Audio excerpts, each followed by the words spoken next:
I would like to thank the Scientific Committee and the Organizing Committee of the ICS 2021 for giving me the opportunity to present my research study, the effect of a multimodal exercise program on pelvic floor muscle function in postmenopausal women with urinary incontinence, a pilot randomized control trial. This project is supported by the NCKVH internal funding from National Cheng University Hospital, Tainan, Taiwan.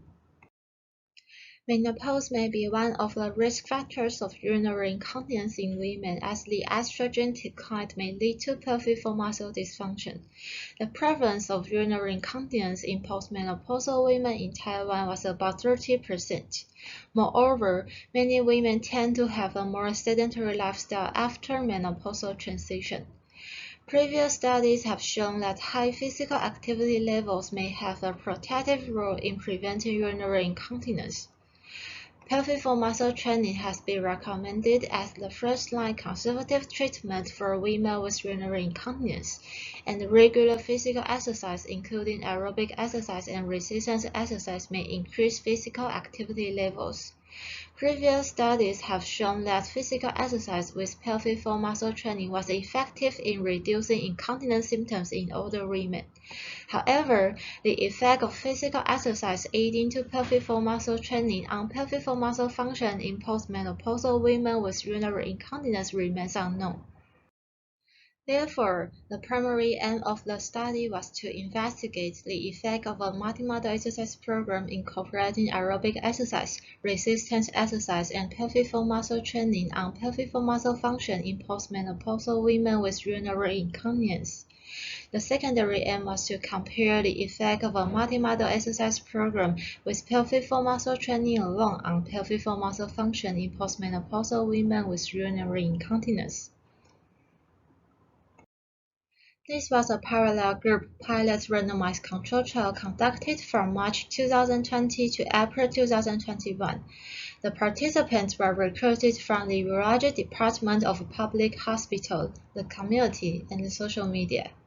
The inclusion criteria were postmenopausal women, defined as women with amenorrhea for more than 1 year. Symptomatic urinary incontinence was said to be present when the score of questionnaire for urinary incontinence diagnosis was greater than 0 point. Sedentary lifestyle defined as less than 115 minutes of moderate intensity physical activity throughout the week. Other inclusion criteria are shown here. The exclusion criteria are listed here. Eligible participants were invited to take part in the study. The outcome assessments were conducted at baseline and after 8-week intervention. Pelvic floor muscle function was measured by manometry and through digital palpation. Symptom severity of urinary incontinence was measured using ICIQ UI short form, and health-related quality of life was measured using ICIQ last score.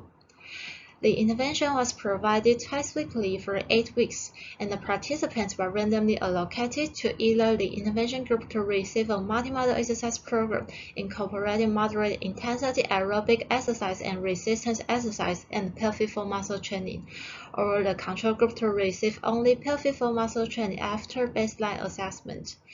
Statistical analysis was performed using SPSS. After randomization and intervention, 9 in each group completed the study. The overall demographic data were not significantly different between two groups. This slide shows the results of pelvic floor muscle function. The bar graphs at the top show the pelvic floor muscle function measured through digital palpation, and the bar with lines represents the mean values of variables before intervention. The bar with squares represent the mean values after intervention. After 8-week intervention, the pelvic floor muscle strength, length of hold, and number of maximal voluntary contraction measured via digital palpation was significantly increased in intervention group, while only number of maximal voluntary contraction was increased in control group. No significant change was found in the parameters measured by manometry. Between group comparisons showed no significant difference in all pelvic floor muscle function variables. The symptom severity was significantly improved only in intervention group after intervention. The health-related quality of life did not change in both groups after intervention. Between group comparisons showed no significant differences in symptom severity and health-related quality of life.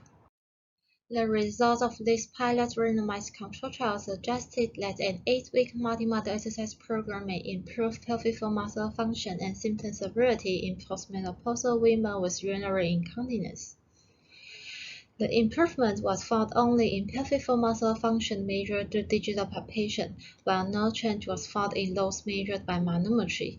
The discrepancies between findings may be explained by the genital urinary syndrome of menopause, such as vaginal dryness and urogenital atrophy, which may be associated with the development of discomfort or pain with manometry probe insertion.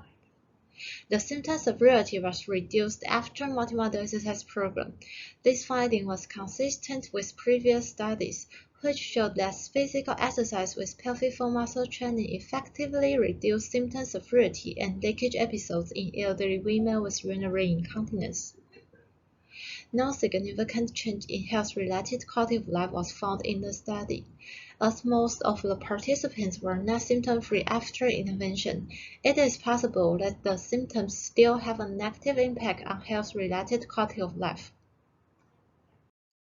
In conclusion, an 8-week multimodal exercise program may have a positive effect on pelvic floor muscle function and symptom severity in postmenopausal women with urinary incontinence. Future studies with large sample sizes are needed to confirm the findings of the study.